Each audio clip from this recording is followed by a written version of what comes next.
Introduction. Il y a un raccourci qui mène à la richesse.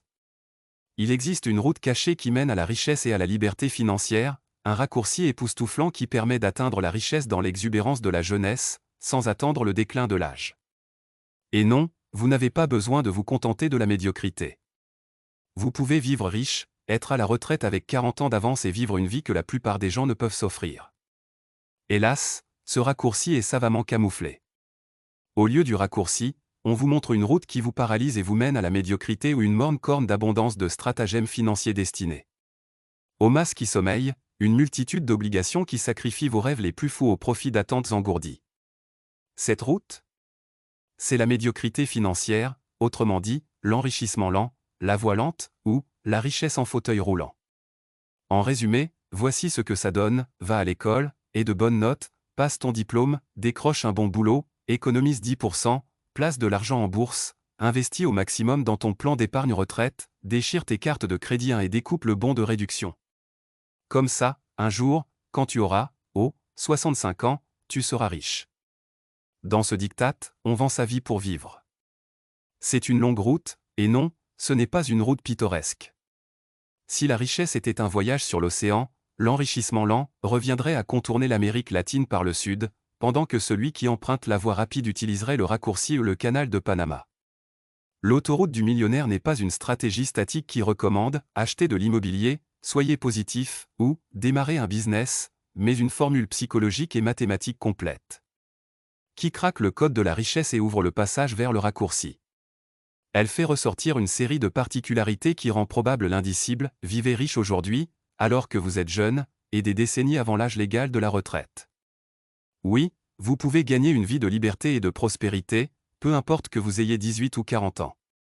Ce que l'enrichissement lent fait en 50 ans, le raccourci de l'autoroute le fait en 5. Pourquoi ne pouvez-vous pas prendre le raccourci? Si vous êtes un chercheur de richesse classique, on peut prédire que votre approche de la richesse se résume à cette question intemporelle: qu'est-ce que je dois faire pour devenir riche? La quête de la réponse, le Graal sacré de la richesse, vous propulse dans un mode de recherche dans lequel vous traquez les stratégies, théories, carrières et combines qui sont censées vous couvrir d'or. Investissez dans l'immobilier. Spéculez sur les taux de change. Devenez footballeur professionnel. Qu'est-ce que je dois faire? Crie le chercheur de richesse. Non, par pitié, arrêtez. La réponse réside davantage dans ce que vous avez fait que dans ce que vous n'avez pas fait. Il existe un vieux proverbe qui a changé plusieurs fois, mais en gros voici ce qu'il dit: si vous voulez continuer à obtenir ce que vous avez, continuez à faire ce que vous faites. Autrement dit, stop. Si vous n'êtes pas riche, arrêtez de faire ce que vous faites. Arrêtez de suivre la sagesse conventionnelle. Arrêtez de suivre la foule et d'utiliser la mauvaise formule. Arrêtez de suivre la feuille de route qui délaisse les rêves et mène à la médiocrité. Arrêtez d'emprunter les routes où les excès de vitesse sont sanctionnés et les déviations innombrables. C'est ce que j'appelle les anti-conseils, et une grande partie de ce livre tourne autour de cela. Ce livre liste environ 300 particularités de la richesse, conçues pour craquer le code de la richesse, vous sortir de votre route actuelle et vous engager sur une nouvelle voie où vous découvrirez le raccourci qui mène à la richesse. Ces particularités sont des panneaux directionnels pour vous: arrêtez d'agir, de penser et de croire comme vous l'avez toujours fait, et vous réorienter dans une nouvelle direction. En substance, vous devez désapprendre ce que vous avez appris. Votre réalité ne change pas la mienne. Cette section est à l'attention de ceux qui ont la haine. Je présente l'autoroute avec un cynisme impertinent. Dans ce livre, écrit pour vous, je n'y vais pas par 4 chemins, et si j'y exprime des avis très tranchés, au bout du compte, c'est à vous de chercher votre propre vérité. L'autoroute peut vous paraître insultante, offensante, provocatrice, parce qu'elle va à l'encontre de tout ce que l'on vous a appris. Elle contredira ce que vous ont appris vos parents, vos professeurs et vos conseillers financiers. Et, dans la mesure où je profane tout ce que représente la société, on peut être sûr que les esprits médiocres ne seront pas d'accord.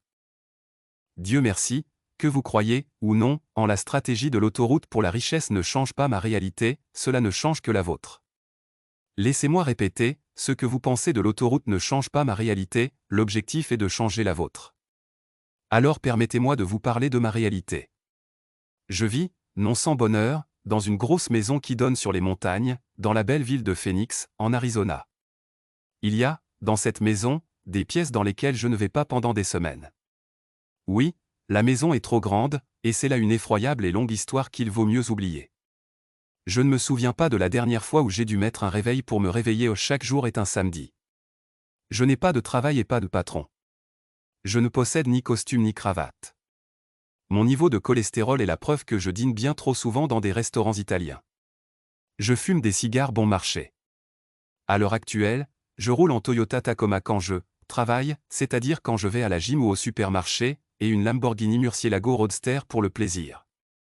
J'ai failli mourir en faisant la course avec une Vipé de 750 CV gonflée au protoxyde d'azote. Je fais mes courses à Costco, Coles et Walmart de si je suis dans le coin et qu'il est plus de minuit. Non, je ne vais pas à Walmart en Lamborghini, cela risquerait de perturber l'espace-temps. Les fans de Star Trek en savent quelque chose. Je ne possède pas de montre qui coûte plus de 149 $. J'aime le tennis, le golf, le vélo, la natation, les randonnées, le softball, le poker, le billard, l'art, les voyages et l'écriture. Je voyage quand et où je veux. Mis à part mon prêt immobilier, je n'ai aucune dette. On ne peut pas m'offrir de cadeaux parce que j'ai tout ce que je veux. Le prix des choses en général n'a pas d'importance pour moi, parce que si je veux quelque chose, je l'achète. J'ai fait mon premier million à l'âge de 31 ans. 5 ans plus tôt, je vivais chez ma mère. J'ai pris ma retraite à 37 ans. Chaque mois, je touche des milliers de dollars d'intérêts et de plus-value sur des placements dans le monde entier. Quoi que je fasse, quel que soit le jour de l'année, je suis payé et je n'ai pas besoin de travailler. J'ai la liberté financière parce que j'ai craqué le code de la richesse et que j'ai fui la médiocrité financière. Je suis un type ordinaire qui mène une vie extraordinaire. C'est un univers de rêve, mais c'est ma réalité, ma norme, mon écart par rapport à l'ordinaire, où je peux poursuivre mes rêves les plus improbables dans une vie délivrée des contraintes financières. Si j'avais choisi la route préétablie de l'enrichissement lent, mes rêves seraient maintenus en vie de manière artificielle, probablement remplacés par un rythme du type métro-boulot-dodo après la sonnerie du réveil. Et vos rêves alors? Ont-ils besoin d'être ressuscités? Votre vie est-elle sûre? Une route qui converge avec un rêve, ou en existe-t-il une? Si vos rêves ont perdu leur chance de se réaliser, il est possible que l'enrichissement lent les ait tués. L'enrichissement lent vous demande de manière absurde de troquer votre liberté contre de la liberté. C'est un échange scandaleux et un destructeur de rêves.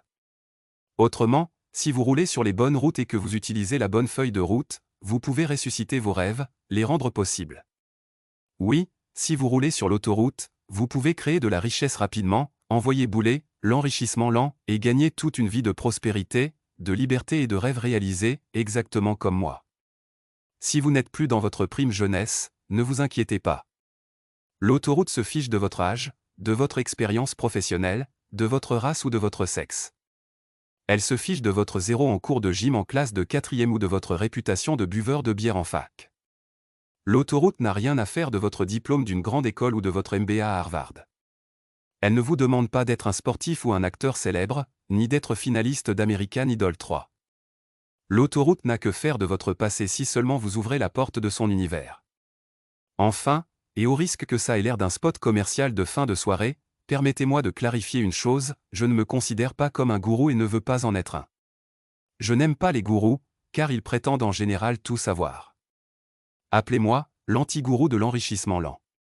L'autoroute est une école qui dure toute la vie et qui n'a pas de diplômé, plus de 20 ans après avoir démarré, je reconnais humblement que j'ai encore des choses à apprendre. Désolé, pas de semaine de 4 heures, ici. Pour commencer, soyons clairs, ceci n'est pas un guide pratique. Je ne vais pas vous décrire chaque détail de « comment j'ai fait », parce que ce n'est pas ça qui compte. Ce livre ne contient pas une liste de sites web qui exposent différentes façons de sous-traiter votre vie. La réussite est un voyage, et celui-ci ne peut être délocalisé en Inde avec une semaine de 4 heures, pour reprendre la promesse d'un livre bien connu. L'autoroute du millionnaire est une sorte de route de briques jaunes 4 pavées de psychologie et de mathématiques qui font pencher la balance de la grande richesse en votre faveur. Dans mon voyage de découverte de l'autoroute, j'ai toujours recherché la formule absolue, infaillible, qui mènerait à la richesse. Ce que j'ai trouvé étaient des injonctions subjectives et ambiguës, telles que « soyez déterminé » ou « la persévérance paie » ou encore « ce n'est pas ce que vous connaissez, mais qui vous connaissez. Si ces idées entraient dans la formule, elles ne garantissaient pas la richesse. Une formule exploitable utilise des constructions mathématiques et non des affirmations ambiguës. La richesse a-t-elle une formule mathématique, un code que vous pourriez exploiter pour faire pencher la balance en votre faveur? Oui, l'autoroute vous le révèle. Et maintenant, la mauvaise nouvelle, beaucoup de chercheurs de richesse croient à tort à des livres sur l'argent et pensent qu'une sorte de gourou fait fera le boulot. Il n'y a pas d'escorte sur la route qui mène à la richesse, elle est d'ailleurs en construction permanente. Personne ne va vous déposer des millions de dollars sur les genoux, c'est à vous, et à vous seul, de faire la route. Je peux vous ouvrir la porte, mais je ne peux pas vous en faire franchir le seuil. Je ne prétends pas que l'autoroute est facile, c'est dur. Si vous vous attendez à travailler 4 heures par semaine, vous allez être déçu. Tout ce que je peux être, c'est l'un de ces étranges minchquins 5 qui brandit un panneau indiquant, par ici, la route de briques jaunes. Cette route, c'est ce que j'appelle l'autoroute, ou la voie rapide. Un café avec un multimillionnaire, j'aborde ce livre sur le ton de la conversation, comme si vous étiez mon nouvel ami et que nous prenions un verre au bistrot du coin. Cela signifie que mon intention est de vous instruire, pas de vous pousser à acheter un séminaire onéreux ou un abonnement à un site web, ni de vous faire passer dans une campagne de marketing. Si je vous traite comme mon ami, rendons-nous à l'évidence, je n'ai pas la moindre idée de qui vous êtes. Je ne sais rien de votre passé, de votre âge, de vos préjugés, de votre conjoint ou de votre niveau d'études. C'est pourquoi je dois faire quelques hypothèses générales pour m'assurer que notre conversation vous paraîtra personnelle. Les voici. Vous regardez votre vie et vous vous dites, il doit y avoir autre chose. Vous avez de grands rêves, mais vous craignez que la route sur laquelle vous roulez ne converge pas vers ces rêves. Vous avez fait ou êtes sur le point de faire des études supérieures. Vous avez un travail que vous n'appréciez pas ou qui ne va pas faire de vous une personne riche. Vous avez peu d'économies et beaucoup de dettes. Vous contribuez régulièrement à un plan d'épargne retraite. Quand vous voyez des personnes riches, vous vous demandez: comment ont-elles fait?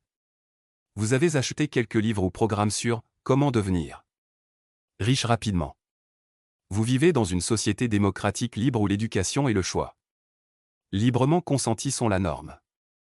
Vos parents adhèrent à la vieille école, fait des études et décrochent un bon boulot. Vous n'avez pas de talent physique, vos chances de devenir athlète, chanteur, animateur ou acteur professionnel sont nulles. Vous êtes jeune et plein d'enthousiasme vis-à-vis de l'avenir, mais vous ne savez pas trop vers quoi diriger cet enthousiasme. Vous êtes plus âgé et vous êtes dans la vie active depuis un certain temps. Finalement, il ne ressort pas grand-chose de toutes ces années, et vous en avez marre de toujours repartir de zéro. Vous vous êtes donné corps et âme dans un travail dont vous avez finalement été licencié en raison d'une conjoncture économique défavorable ou d'une compression de personnel. Vous avez perdu de l'argent en bourse ou dans des investissements traditionnels soutenus par des gourous de la finance traditionnelle. Si certaines de ces hypothèses reflètent votre situation, ce livre aura un impact. Première partie. Riche et croulant. L'enrichissement lent. La grande du prix. La norme, ce n'est pas ce à quoi il faut aspirer, mais ce qu'il faut fuir. L'épisode de ma maison de Starin. Qui n'est jamais arrivé. Jodie Foster. L'animateur, aujourd'hui, nous rencontrons le jeune Big Daddy Ou, 22 ans, dans son palace de 700 mètres carrés ici sur le littoral ensoleillé de notre belle côte atlantique, en direct de Palm Beach, Floride. Alors, Big Daddy Ou, parlez-nous de vos magnifiques voitures. Big Daddy Ou, ouais, mec, y a ma Ferrari F430, là-bas, avec les jantes 22 pouces, la Lamborghini Gallardo de ouf, là-bas, avec la stéréo customisée 10 enceintes, et, pour les soirs où je veux simplement me la couler douce avec les dames, j'ai la Rolls-Royce Arnage qui fait l'affaire. L'animateur, alors, Big Daddy Ou, comment pouvez-vous vous offrir toutes ces superbes voitures? Et cette propriété sur la plage? Vous avez dû en avoir pour plus de 20 millions. Big Daddy Ou, je vais te dire, mec, Big Daddy Ou, il s'est fait un blé de malade avec les FCP2 et le plan d'épargne retraite à son taf. Soudain, on entend le crissement de l'aiguille qui se soulève du disque sur la platine. Silence.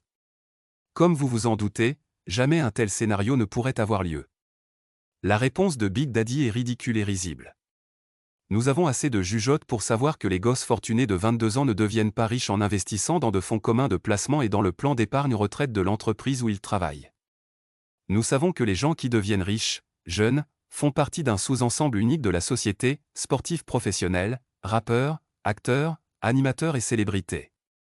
Ceux d'entre nous qui n'appartiennent pas à cette partie de la population se retrouvent avec les conseils traditionnels dont nous bassinent les experts financiers. Ça s'appelle l'enrichissement lent et ça se résume, en gros, à ceci: va à l'école, aie de bonnes notes, passe ton diplôme, décroche un bon boulot, investis en bourse, place un maximum d'argent dans ton plan d'épargne retraite, déchire tes cartes de crédit et découpe les bons de réduction, comme ça, un jour, quand tu auras, 65 ans, tu seras riche. L'enrichissement lent est un jeu perdu d'avance. Si vous voulez devenir riche et que l'enrichissement lent est votre stratégie, j'ai une mauvaise nouvelle pour vous. C'est un jeu perdu d'avance, dans lequel c'est votre temps que vous pariez. Vous croyez vraiment que le type qui habite cette grandiose propriété sur la plage, devant laquelle est garée une voiture de course à 500 000 $, s'est enrichi en investissant dans des fonds communs de placement? Ou en découpant les bons de réduction du supermarché discount du coin? Bien sûr que non. Alors, pourquoi accorder du crédit à cette idée que c'est un chemin légitime qui vous mènera à la richesse et à la liberté financière? Montrez-moi un jeune de 22 ans qui s'est enrichi en investissant dans des fonds communs de placement. Montrez-moi l'homme qui a gagné des millions en 3 ans grâce à son plan d'épargne retraite. Montrez-moi un jeune qui s'est enrichi en découpant des bons de réduction. Où sont ces personnes? Elles n'existent pas. Ce sont les contes de fées de l'impossible. Pourtant, nous continuons à faire confiance à la même vieille bande de coqueluches des médias en matière de finances qui soutiennent ces doctrines sur la richesse. Oui, monsieur, trouvez un boulot, travaillez 50 ans, économisez, vivez de manière frugale sans vous poser de questions, investissez en bourse, et bientôt arrivera votre jour de liberté, quand vous aurez 70 ans, ou 60 si le marché boursier est clément et que vous avez de la chance.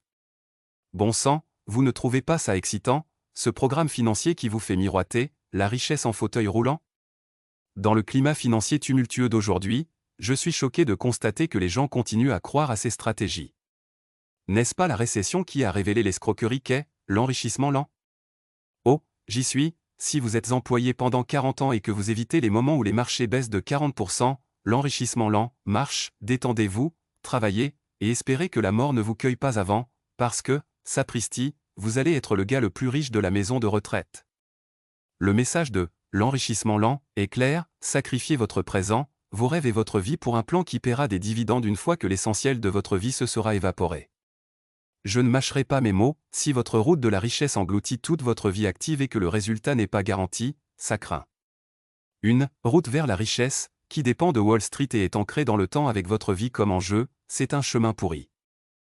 Pourtant, ce plan tout tracé continue à exercer un pouvoir, recommandé et imposé qu'il est par une légion des experts financiers, hypocrites qui sont eux-mêmes riches non pas parce qu'ils suivent leurs propres conseils mais parce qu'ils roulent sur leur propre autoroute du millionnaire.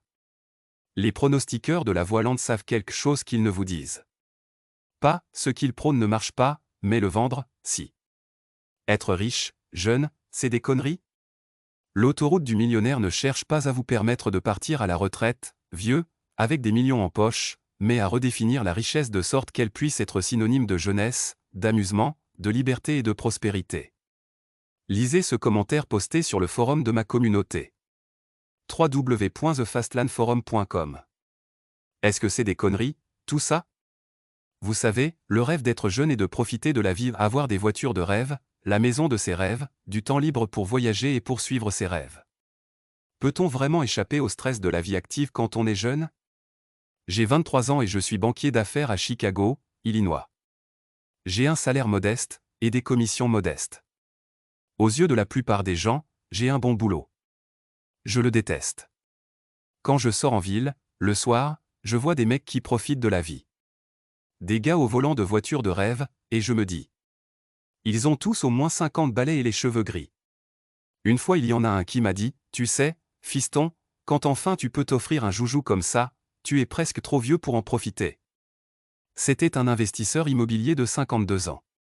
Je me souviens, je l'ai regardé et je me suis dit: mon Dieu, c'est pas possible. C'est des conneries. C'est pas possible. Je peux attester: ce ne sont pas des conneries. On peut profiter de la vie, tout en étant encore jeune. On n'est pas obligé d'être vieux avant de devenir riche ou de prendre sa retraite. Cela dit, la vraie c'est de penser qu'on peut y arriver par la stratégie de l'enrichissement lent, au moins avant d'atteindre son 30e anniversaire. La vraie c'est de croire que la vieillesse vient avant la retraite. La vraie c'est de laisser l'enrichissement lent vous voler vos rêves. Réinventer la retraite pour qu'elle rime avec jeunesse. Quand vous dites retraite, qu'est-ce que vous voyez?